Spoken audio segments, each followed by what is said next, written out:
హన్మకొండ జవహర్లాల్ నెహ్రూ స్టేడియంలో తెలంగాణ రాష్ట్ర ప్రభుత్వ యువజన మరియు క్రీడల శాఖ ఆధ్వర్యంలో నిర్వహించిన జిల్లా యువజనోత్సవాలు 2025 కార్యక్రమాన్ని ప్రారంభించిన వరంగల్ పశ్చిమ నియోజకవర్గ శాసనసభ్యులు నాయని రాజేందర్ రెడ్డి చెప్పారు.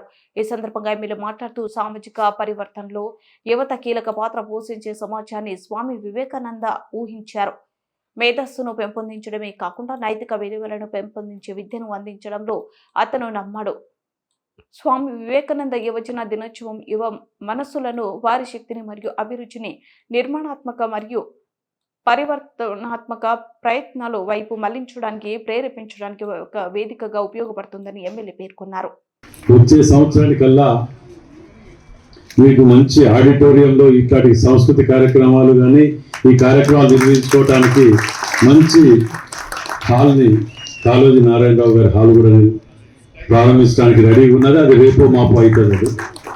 కాబట్టి మరి ఇన్ని హాల్ నుండి ఇంత ప్రత్యేకత ఉన్నటువంటి మనము హన్మకొండ జిల్లా పేరు నిలబెట్టడం కాకుండా ఇక్కడికి వచ్చిన వాళ్ళందరికీ కూడా పేరున ఆల్ ద బెస్ట్ చెప్తూ సెలవు.